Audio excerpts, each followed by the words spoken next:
Friends, we're going to look at India again in part 2 of this series about India. Right now we are looking at Bangalore, but it's really Bangalore. At least I'm hoping I said that right. Those of you who are of India or know the proper pronunciation, feel free to chime in. Urdu or Hindu is not one of my languages. Anyway, so this part of India is known for its technology. It's a technological hub. And you might be thinking, well, why am I just showing general buildings, the street, the people? Well, you know, the most important part of India are its people. This is a police vehicle, by the way. And this is a rickshaw, which is derivative from a Japanese word, which actually means a human-powered vehicle. So these rickshaws were pulled by people. You would sit in the back, and you see, just like you have a horse and a cart, well, a person would pull you. But of course, these are motorized. No need to have people pulling you anymore. A lot of these rickshaws, you would have seen them from my Sri Lanka videos. Plenty of them in Asia.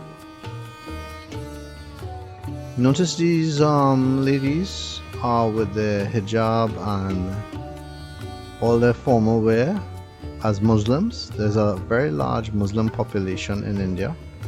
Now, this is Delhi, and New Delhi is actually the capital of India, and New Delhi is within the territory of Delhi. So sometimes that can be a bit confusing. You can see there's so many buildings. A lot of them are multi-story. And while it looks like a lot, let me remind you that the population of India is 1.38 billion people. Billion, not million. They are actually very close to China. Maybe one day they might surpass China. Now, one of the sad things about India is that there is a variance between those that are very rich and those that are very poor. According to Oxfam, which is a charitable organization out of the UK, about 10% of the population of that 1.38 billion people, they hold about 77% of the wealth. And did you know that there are 119 billionaires in India, despite having so much poverty?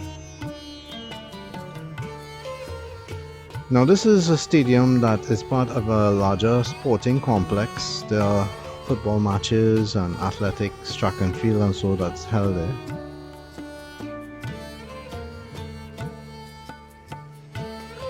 And this place is actually a masjid, which is a place of worship for Muslims.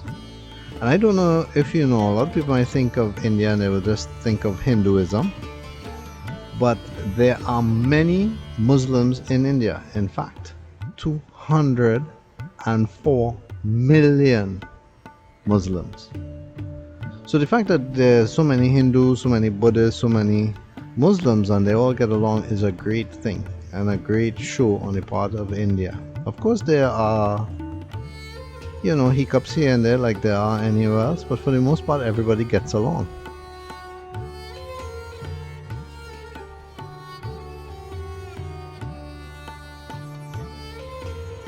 When you're above, don't you find that everything looks more clear? Of course, when you zero in on people below, you get the true nature of everything. But from above, things take on a certain logic that you can't see from ground level.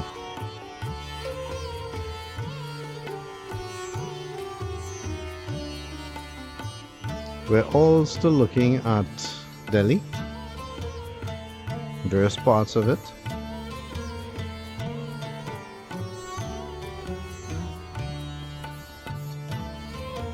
Now, you may not know, but the Mughal Empire was an empire that ruled Asia, and a lot of that is where Islam and the emergence of Hinduism and Buddhism all meshed.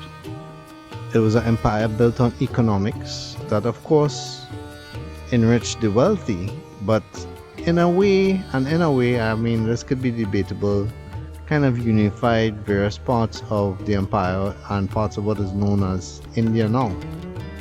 Because parts of that empire went from all the way from Afghanistan to Bangladesh, and I don't think they reached as far as Sri Lanka to the south, but the empire was pretty large. And that's where it got this emergence of varying religions and so forth.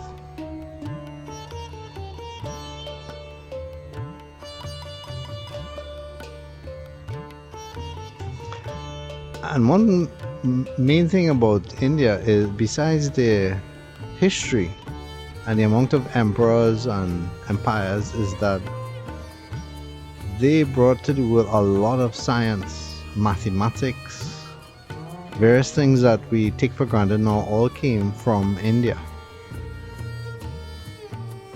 This is actually near a hotel, and that hotel, the name of that hotel is so long I don't even want to begin to pronounce it, but you saw it earlier on the screen. By the way, when that empire, the Mughal Empire, was around, India was known as Hindustan. It wasn't the India we know today, or the modern India. And that's where a lot of these,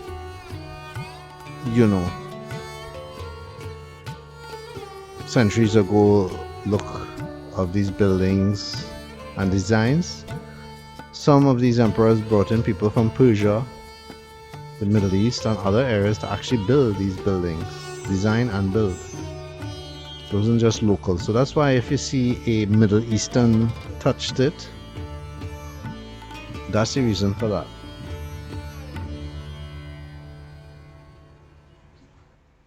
For instance, his tomb, Humayun tomb, all of these things they read forth were all through the insistence of various emperors. So I hope you enjoyed part 2. Look out for part 3. It's coming soon. Thanks for watching. Make sure to like and subscribe.